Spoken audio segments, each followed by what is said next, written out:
My husband stole $3 million from me for his first love. He also secretly transferred property, planning to divorce me and be with his first love. My mother-in-law actually helped him hide it from me and said I was being paranoid and money-obsessed. Fine, fine, fine. You mother-son pair and his first love are the real family, and I'm the outsider. I had a complete awakening and decided to kick out the scumbag and take back all my property. I rarely showed up at the company on weekdays. After getting married, I handed over all affairs to my husband, Henry, to manage. But today, as the major shareholder, I had to attend the board meeting. My mother-in-law affectionately took my arm and walked into the company building, attracting the envy of countless employees. They only knew that my mother-in-law was the mother of the general manager, and the looks they gave me were filled with jealousy and disdain. What they didn't know was that I was actually the largest shareholder of this company. Juliet, actually you didn't have to come today. It would be so relaxing to have some tea and do some beauty treatments at home, my mother-in-law said with a smile. I nodded. Yeah, Mom, I didn't want to come either. But Henry said I'm the largest shareholder, and this meeting can't do without me. My mother-in-law quickly picked up the conversation. Why don't you officially transfer the 30% of the shares in your name to Henry? Then everything will be fine. I looked at her in surprise. Realizing she had said the wrong thing, my mother-in-law quickly changed her words. I was talking nonsense. Look, the elevator is here. Let's go in. Seeing her hesitant look, I comforted her. Mom, this company was my dad's life's work. Now that he's gone, I have to watch over it for him. My mother-in-law didn't seem to take it to heart and said, these are things for you young people. I, an old woman, don't understand. Then she walked out of the elevator, saying she was going to the tea break room for a drink of water. I took the elevator alone to the top floor president's office. Pushing the door open, I found Henry wasn't there. Suddenly, I smelled a faint scent of perfume. Looking around, my eyes fell on the handle of the leather sofa chair. There was a bottle of pink women's perfume on it. In an instant, the thought that my husband was having an affair flashed through my mind. As a woman, you must trust your sixth sense. Henry and I met in college. Only I know how difficult it was to go from campus to the wedding. I have a bit of a bad temper, but in the past 6 years, he never talked back or fought back when I got angry, and he was always obedient. Even if I was hungry in the middle of the night, he would immediately get up, drive out, and buy me snacks. But since last month, he has changed a bit. Before, Henry always hoped that I would come to the company from time to time and accompany him. But I was too lazy and always made excuses. Recently, he hasn't mentioned it at all. Even when I occasionally wanted to go to the company to have a look, he tried every means to stop me. Thinking of this, my doubts grew. While my mother-in-law was still in the tea break room drinking water and hadn't come back, I quickly hid the bottle of perfume in my bag. I know Henry too well. If I make a scene now, not only will there be no result, but he will also act like he's being bullied by me to win everyone's sympathy. I have to find evidence of his affair. The board meeting started. I found that few of my father's old employees were left. Most of the people present were new faces. And they only followed Henry's arrangements. When I finished speaking, not a single person reacted. It was only after Henry coughed a few times that they burst into thunderous applause. Next was a long-winded reporting and summary meeting. They only reported to Henry and didn't even glance at me. It seemed they only regarded me as Mrs. Henry, a vase. I remembered that since taking over the company, I had never shown up in my father's company. At first, I was too sad because of my father's death to have the heart to do so. Later, Henry took the initiative to take on the responsibility of managing the company. I was so grateful to him that I never thought about anything else. When we got home in the evening, Henry proposed to withdraw $3 million from our private account to invest in a new style art museum. If it was before, I would have agreed immediately and let him handle it. But today, I took a sip of tea and didn't respond. My mother-in-law couldn't help but look at me several times. She seemed to want to say something. But Henry gave her a look, and she held back. After a few rounds, my mother-in-law still spoke up. Juliet, Henry is investing in the art museum because it can make money. We're both women. Men understand making money better than we do. If it weren't for Henry, our family's life wouldn't be getting better and better. Just agree to him. Listen to that. It's as if I couldn't make money without Henry. My family's company is a listed company with a market value of over $1 billion since its establishment. Is it all thanks to her son? Whenever I was dissatisfied or complained about Henry, my mother-in-law would always jump out and say how hard-working her son was and how caring he was towards me. Fine. You two have a deep mother-son bond, and I'm the selfish, unreasonable one. Henry is a smart person. Seeing my tense attitude today, he also realized something was wrong. He quickly separated us a bit and served his mother a cup of chrysanthemum tea, saying, "Mom, it's hot and dry in autumn. Drink more chrysanthemum tea. Don't make Juliet angry again." I couldn't help but sneer. So, according to you, I'm being unreasonable again? Henry slightly frowned, put his arm around me, and coaxed, "Why are you acting like a child? Mom just likes to nag. She doesn't have any bad intentions."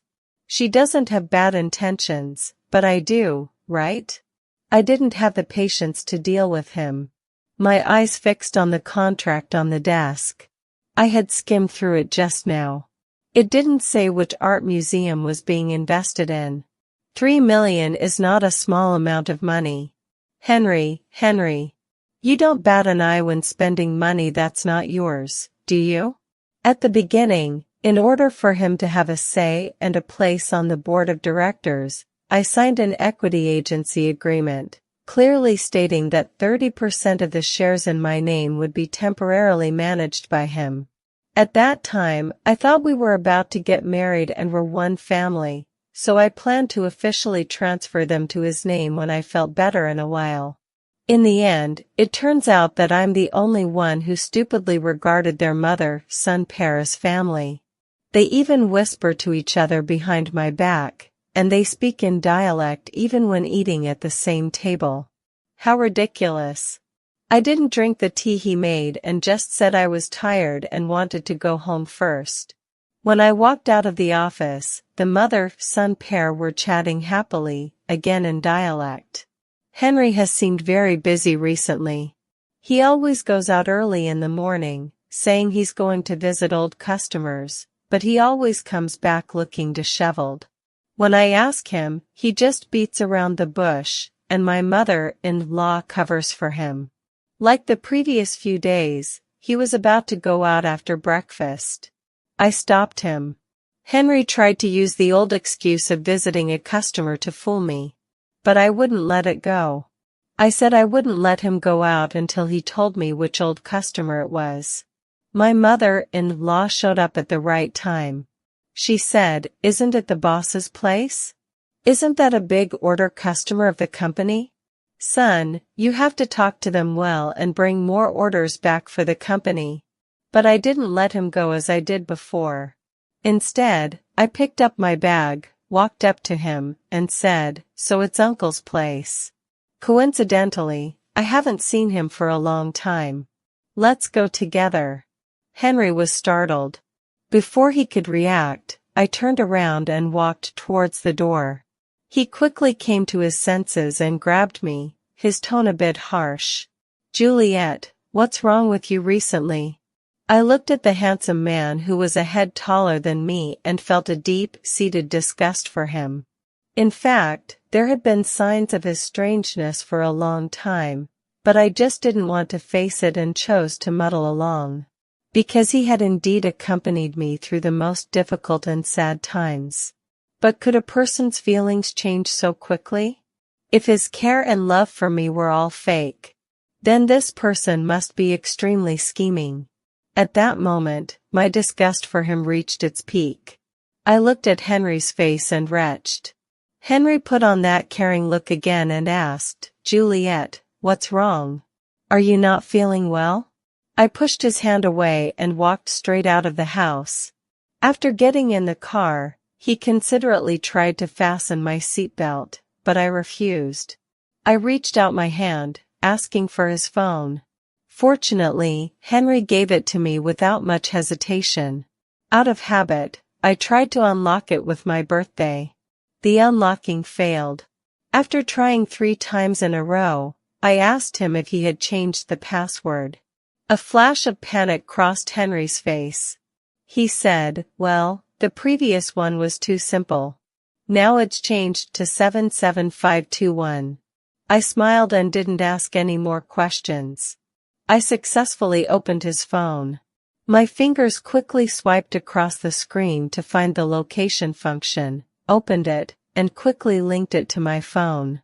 Henry's phone was bought by me, a top-of-the-line model. He's not very good at using smartphones. Usually, he just makes calls, sends WeChat messages, and mostly uses it for scanning codes to pay. He surely doesn't know that the phone has a privacy location function. Halfway through the journey, I suddenly said I didn't want to go anymore. Henry frowned and asked me what was wrong. I said I remembered that I had an appointment to go for a beauty treatment today. He didn't suspect much.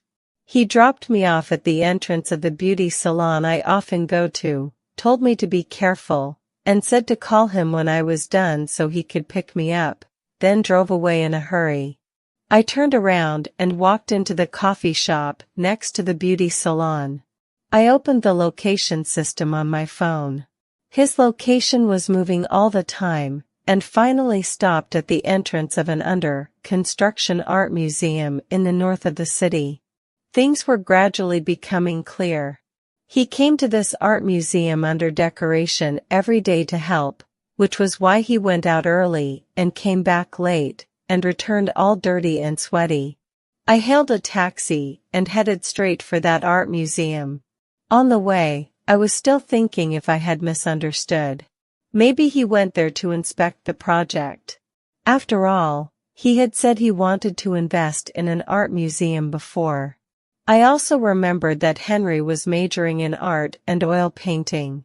Now that he has achieved success in his career, it's not impossible for him to want to recover his dream. After thinking it over and over, I wondered if I was really overthinking. But what about that bottle of women's perfume? How could that be explained? Just as I was thinking, I arrived at the place. I got out of the car and saw a familiar figure about to enter the art museum. It was actually my mother-in-law. She was holding a 3 or 4-year-old boy by the hand. My mother-in-law was teasing the child as she walked, looking extremely happy. The little boy had fair skin and big, twinkling eyes. He was calling her grandma. It was like getting hit on the head. I was completely stunned. I clenched my fingers and walked into the art museum through the side door, bypassing a pile of construction waste. As soon as I entered, I ran into my mother-in-law, who was walking out slowly. She was shocked to see me, then rushed towards me in a flurry, grabbing my arm. "Juliet, weren't you going for a beauty treatment? Why are you here?" I looked at my mother-in-law. "What are you doing here?" "Oh, this is an art museum opened by my friend. I came to take a look." My mother-in-law held my arm tightly, not allowing me to take another step inside. At the same time, she raised her voice and shouted towards the inside. "Juliet, why did you come all of a sudden?" Her shrill voice echoed in the empty room. I tried to push my mother-in-law away, but she held my hands so tightly that I couldn't break free. Until a man wearing a labor protection mask and a gray work uniform pushed a small garbage cart and walked out quickly with his head down. He stood out so much that I recognized him as Henry at a glance. I threw my bag at him and shouted, "Henry! Stop right there! Do you hear me? Come back here!" I shouted hysterically, but I just couldn't break free from my mother-in-law's hold. My mother-in-law had done farm work all her life, and she was very strong. How could I, a city dweller who couldn't carry heavy things, be a match for her? I could only be tightly entangled by my mother-in-law. I turned my head and stared fixedly at the old woman in front of me. Because Henry said his mother had suffered all her life and he wanted to bring her to the city to enjoy a good life now that he was successful. Without hesitation, I bought a small 3-bedroom apartment for his mother to live in. Later, he said his mother was too lonely living alone and asked if she could move into our villa to live with us. After all, the villa had many rooms and plenty of space. For his sake, I endured it and agreed. I treated them with all my heart, but what about their mother-son pair? They treated me like a fool and played with me. I felt a lump in my throat, and my temples were throbbing non-stop. Even my breathing involuntarily quickened. "Juliet, what's wrong with you?" Henry had already run away without a trace. Only then did my mother-in-law let go of me and helped me sit down on a bench nearby. I shouted furiously, "Get away!" I pushed my mother-in-law away, and she let out an ouch and fell to the floor. "Auntie, are you okay?" A pleasant and gentle female voice sounded beside me. A woman in a beige knitted lawn dress bent down to help my mother-in-law on the ground. Beside her was the little boy from before. "Juliet, it's been so long. You're still so clumsy. What have you hurt Auntie?" I raised my eyes slightly and saw Daphne standing beside my mother-in-law. I turned my head to look at my mother-in-law and said, "Oh. So Daphne is the friend of yours who opened the art museum, Mom." My mother-in-law's face turned red then pale, and she stammered, unable to say a complete sentence. Daphne held her arm, smiling charmingly, and her voice was very gentle. "Juliet, don't blame Auntie." I looked at her coldly and didn't say anything. Daphne was a junior 1 year below us. Like Henry, she was also in the art and oil painting department. The two of them were recognized as a perfect couple in the department. They jointly won many campus painting awards and had some feelings for each other, but for some reason, it didn't work out. "When did you come back to China?" I asked. Daphne's lips, painted with plum-colored lipstick, opened and closed. The development abroad wasn't very good. Foreigners are too xenophobic. I also wanted to develop in China, so I decided to come back. Opening an art museum has always been my dream. Since I'm back in China, I want to make it come true. I nodded. "Oh, I see." Suddenly, Daphne stepped forward and took my hand, saying with sincere eyes, "I met Henry by chance. He knew I was short of money for opening the art museum and said he would help me. I thought you knew all about this. I'm really sorry, Juliet. Please don't blame Henry. He just wanted to help me out of kindness." I took a look at the design of the art museum. The combination of white, gray lines and metal decorations, well, it indeed had a strong artistic sense. It's a very beautiful exhibition hall. Did you design it? I had seen this design on Henry's computer desktop before. She shyly tucked her long hair behind her ears. It was designed by Henry. You know, I don't understand these things. I can only paint. At this moment, I suddenly thought of Henry's phone password, 77521. I gave her a meaningful look. You know more than just that. Just then, the little boy beside her suddenly stood in front of Daphne and said, "Bad auntie, don't be mean to my mom." I looked at the little boy in front of me. His eyebrows and eyes seemed to bear some resemblance to that scumbag. "Don't talk nonsense, Lucas. This auntie is mommy's good friend." "Huh, good friend." My expression gradually turned cold, and I said to her, "Ms. Daphne, if you had come to me personally to talk about the investment at the beginning, for the sake of being alumni, I might have agreed. But Henry deliberately hid it from me. Unfortunately, I've decided to withdraw the $3 million investment in your art museum." My mother-in-law jumped up beside me and pointed at me, shouting, "Juliet! You can't do this." A look of shock crossed Daphne's face. Then, a few tears welled up in her eyes, hanging on her lower lashes, about to fall. "I'm sorry, Juliet. Henry said he had already discussed it with you." I thought. I didn't want to continue playing this melodramatic game with her. I grabbed my bag and turned to leave.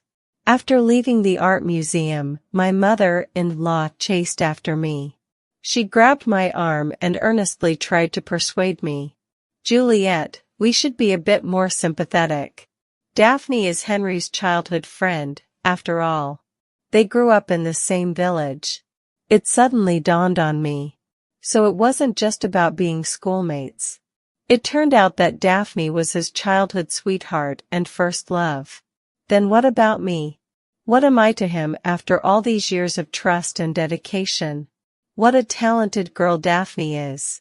She suffered so much alone abroad all these years. Now that she's back, we should help her more. Don't you think so? My mother-in-law furrowed her brows and chided.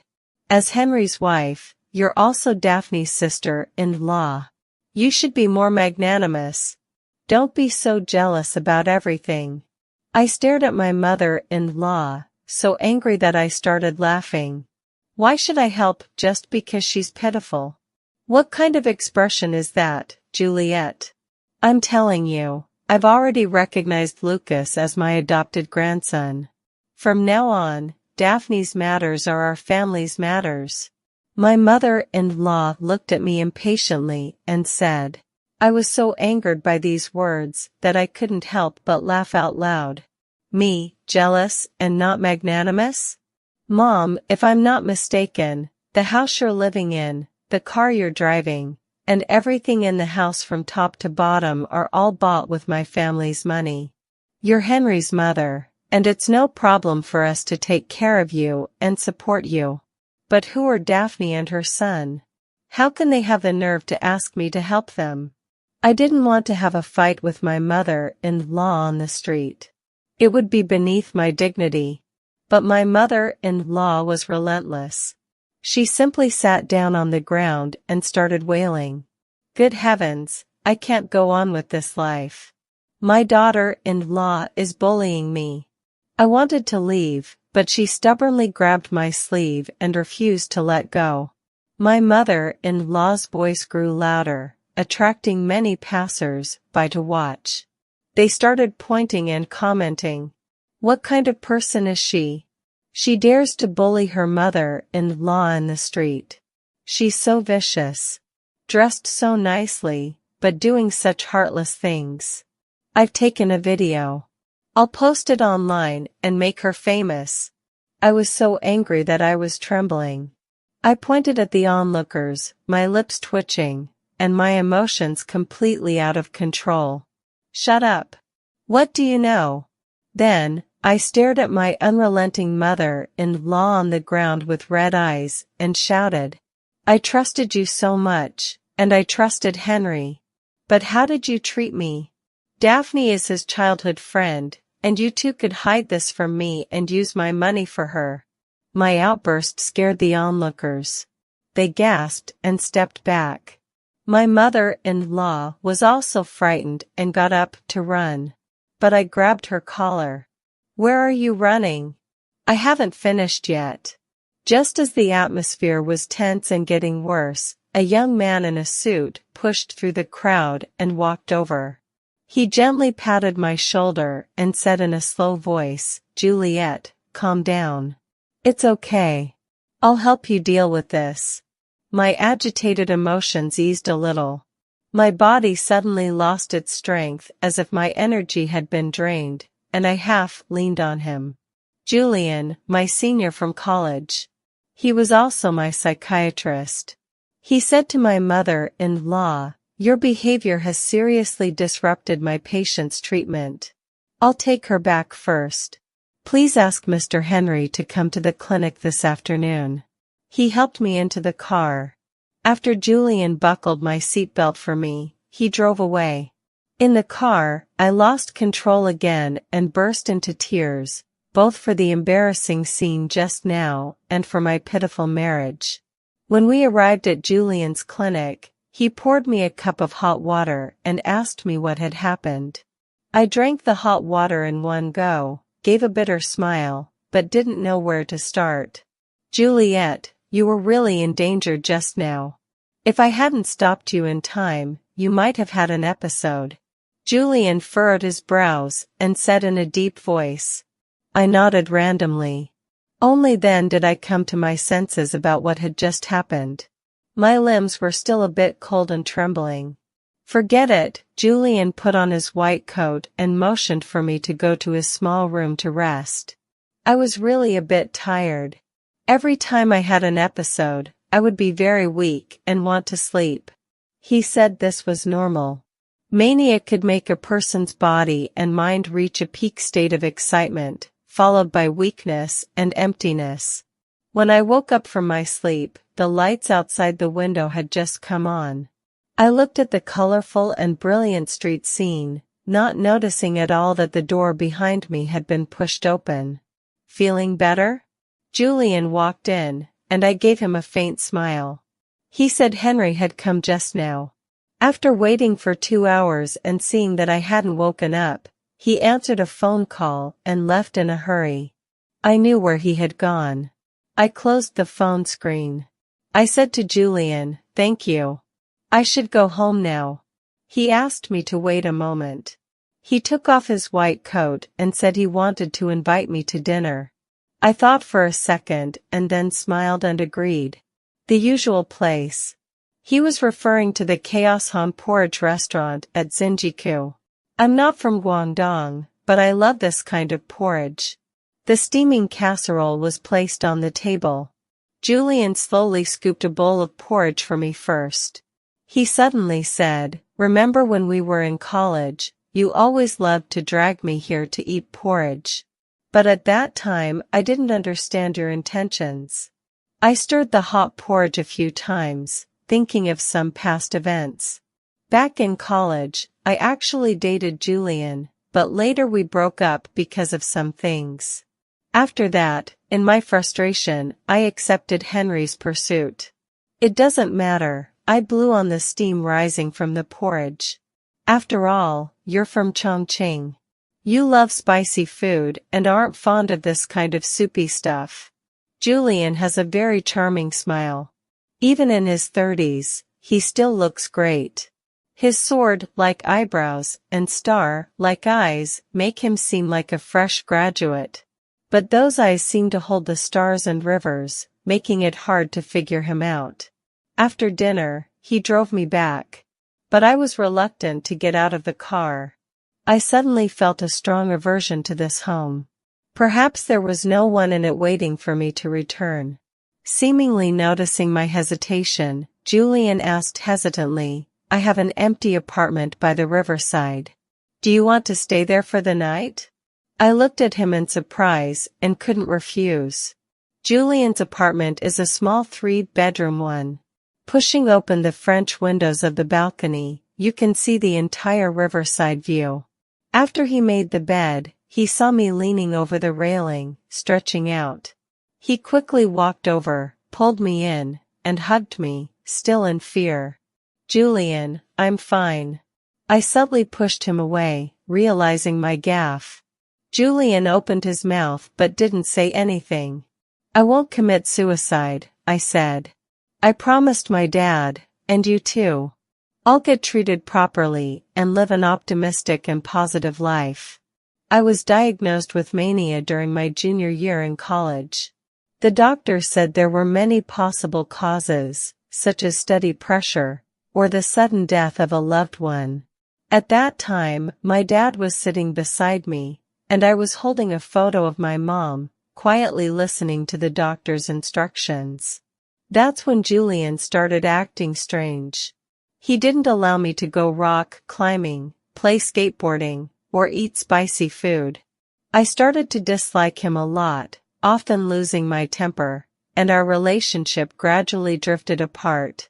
Then Henry suddenly entered my life. He would take me to eat at street stalls, ride the carousel, and more importantly, he always obeyed me and never said no. Later, I broke up with Julian and got together with Henry.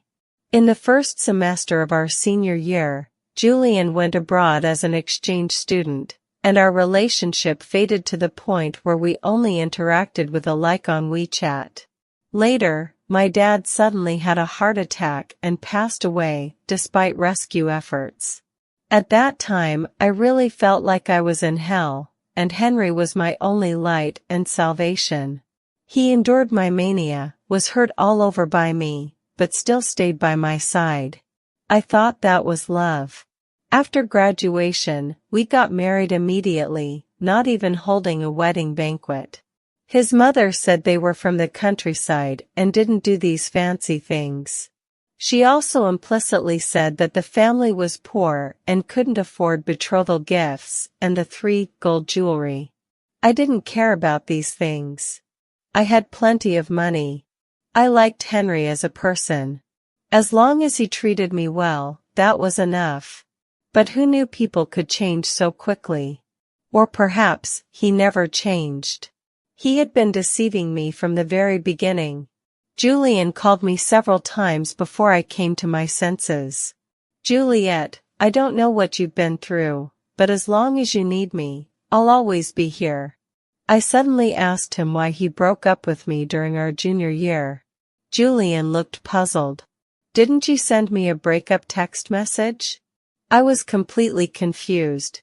At that time, I was deeply tortured by my mom's death and mania. How could I have the time to send a text message to break up? It was Julian who stopped contacting me after our fight. He took out an old-fashioned flip phone from the drawer. I recognized it at a glance as the one he used in college. He turned it on, slid his fingers on the keypad a few times, and then handed it to me. The electronic screen emitted a faint light, and a breakup text message was clearly displayed on it. The sender was, "Juliet." Me? That's impossible. At that time, I had also tried to call Julian to apologize and explain. But I couldn't get through to his phone, no matter how many times I tried. Henry said he had blocked me. It suddenly dawned on me that all of this must have been Henry's doing. So he had been scheming against me since then. I clenched my fingers tightly, gasping for breath. Julian thought I was about to have another episode and wanted to get me some medicine. But I grabbed him. "Don't leave. Stay with me," I said. My heart was surging. All the past events played out like a revolving lantern in my mind. After all these years, only he could make my restless heart find a moment of peace. When I woke up again, it was already broad daylight. I found myself lying in the quilt, and there was a clattering sound coming from outside the door. I picked up my phone. There was only one unread message from Henry, asking if he needed to come and pick me up. The sending time was 8 o'clock. I threw the phone aside and pushed the door open. Julian was wearing casual clothes, skillfully busy making breakfast in the kitchen. The breakfast was simple, sandwiches and hot milk. I frowned and asked him if there was any coffee. I've got into the habit of having a cup of black coffee every morning. He put down the porridge bowl and said seriously, "I remember in my medical advice, it says you can't drink coffee. Miss Juliet, you're not following the doctor's orders." "Sorry, Dr. Julian, I looked at him guiltily. Then we looked at each other and smiled. After breakfast, Julian first drove me back to the villa and told me to call him immediately if I needed anything, then he drove away. I pushed open the gate and found no one at home. Even the nanny, Amelia, was gone. There was a note stuck on the coffee table. The ancestral graves in our hometown are being relocated. I'm going back with Mom to handle it. By the way, I took Amelia with me. There's no one to cook when we're back in the hometown. As if they couldn't survive without Amelia these years. I sneered and threw the note into the trash can. After thinking for a while, I thought it was good that Henry was gone. It would be convenient for me to check on some things. I drove to the company and asked the secretary to call a meeting of all senior executives. The secretary hesitated. Should we ask Henry for permission first? I sneered. This company belongs to me, not Henry. The secretary's face turned pale immediately, and she quickly went out to notify everyone. Half an hour later, I was sitting in the chairman's seat, but only a few small department managers showed up. I picked up the internal phone and said calmly, word by word, from now on, anyone who doesn't come to the meeting within 10 minutes will be dismissed. Sure enough, interests are the best motivator. Not long after, the large meeting room was filled with people. The conference table was occupied by senior executives from various departments. They looked at each other, each with their own thoughts. I twirled my pen and slowly said, I'm glad to see you all again. I'm the chairman of Dingjin Group. As you know, after my father passed away, I rarely came to the company, and all affairs were entrusted to Manager Henry for management. But delegation is just delegation. He can't make the final decisions. So in the future, for any decisions, you must first send me an email for approval. I will make the direct decisions. Is that clear? Everyone replied in unison, understood, Chairman. After everyone left, the secretary came in with a cup of tea. I waved my hand. Mia, right? I don't drink tea. Please bring me plain water in the future. She nervously took the teacup out and brought back a cup of warm water. When she backed out, she took an extra look at me. I took out my phone and dialed a number. Hello, Gabriel.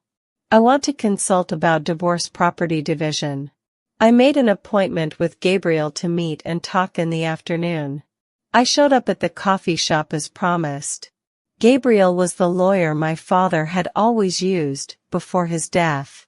I trust him completely. He laid out the issues and analyzed them for me.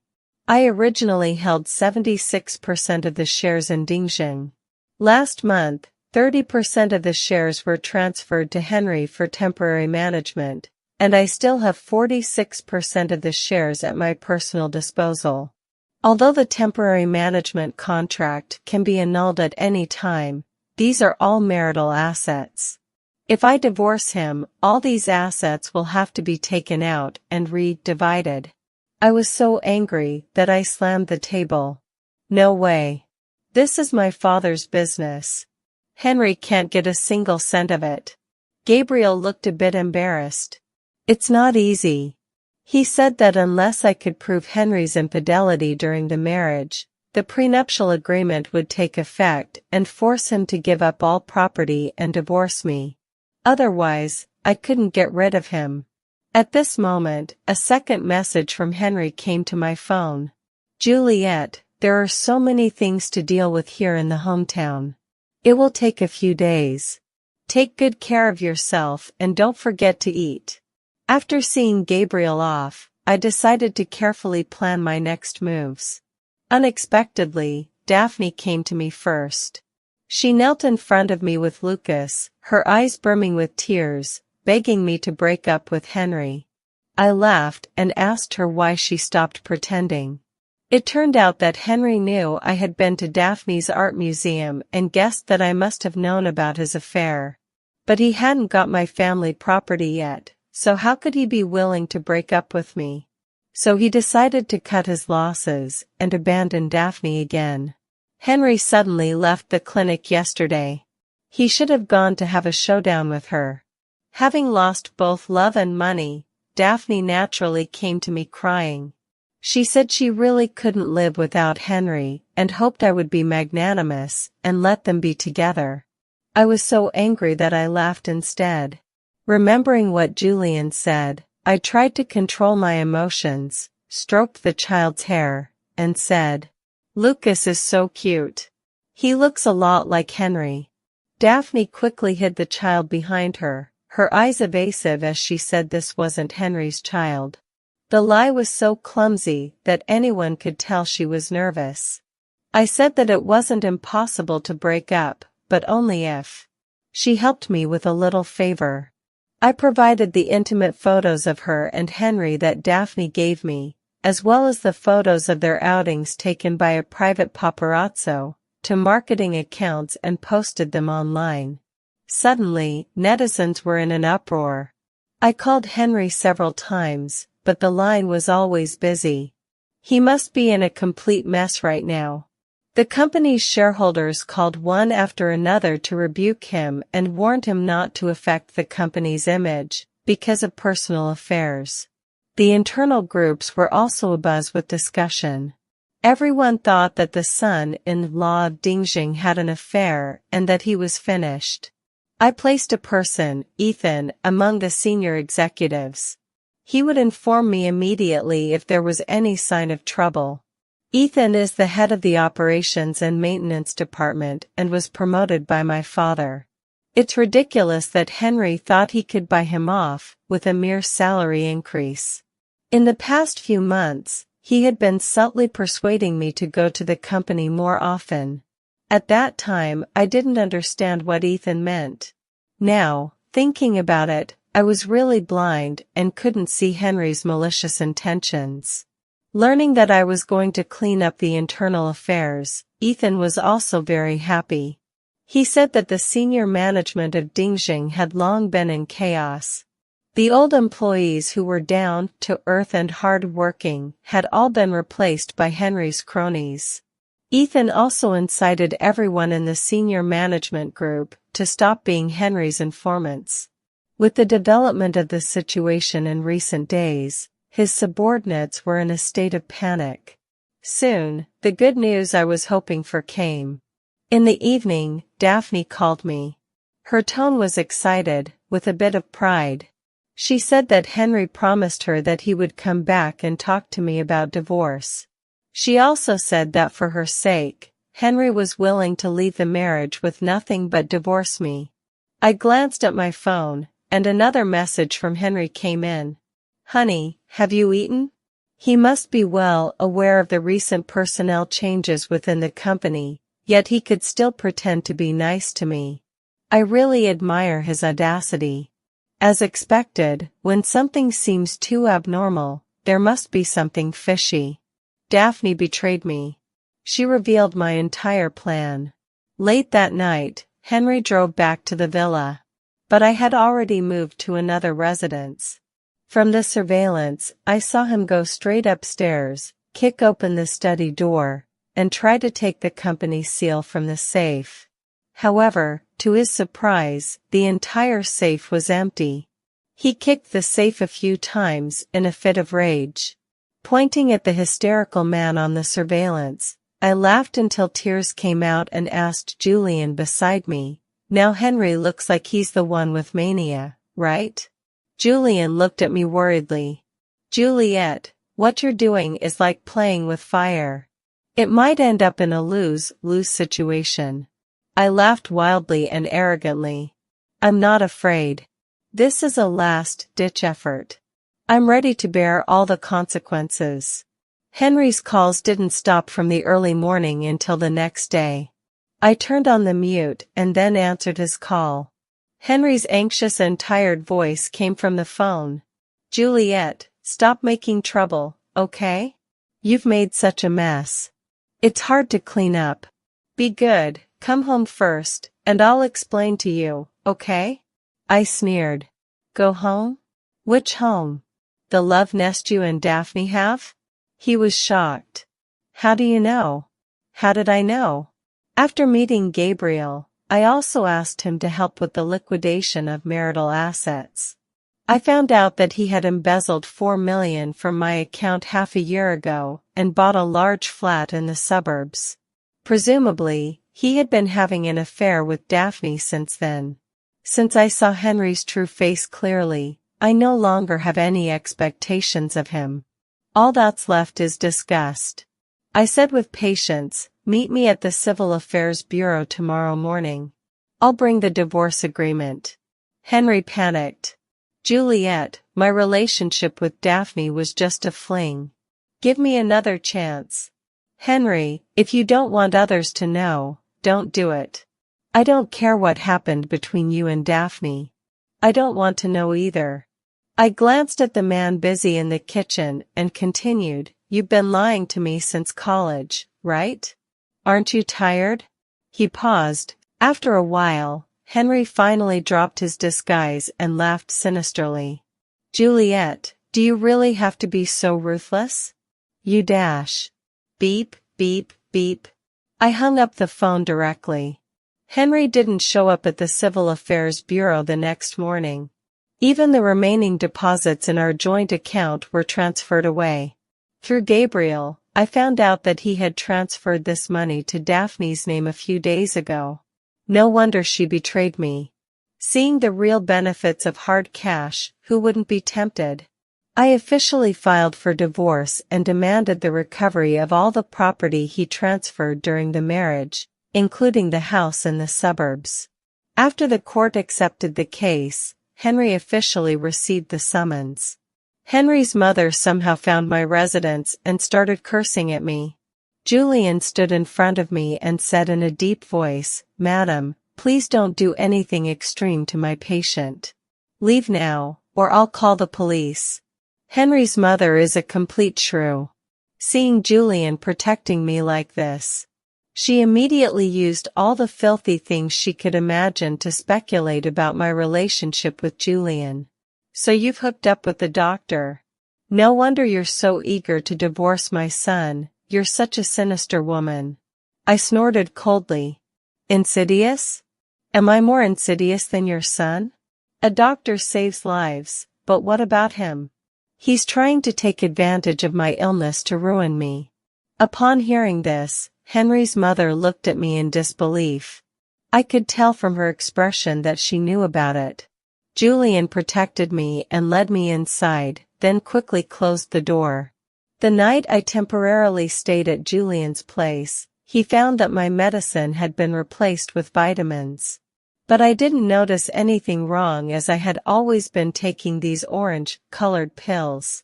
It turned out that they had secretly replaced my medicine since last year. I suddenly realized this.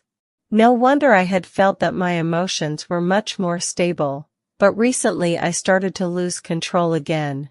Julian prescribed medicine for me. I kept this bottle of vitamins as evidence and called the police. I believed the police would contact Henry soon. Henry blocked me at the doorstep. His eyes were bloodshot, and he pointed at Julian, who had sent me back, and sneered, So that's why you suddenly want to divorce me. So you've rekindled your old relationship with your old flame. Seeing this, I couldn't help but mock him. What? Are you the only one who can have an affair with someone close? Besides, Julian is successful in his career and handsome. Why can't I be with him? Henry stuck out his neck and said, So it's really like this. Juliet, you're so mean.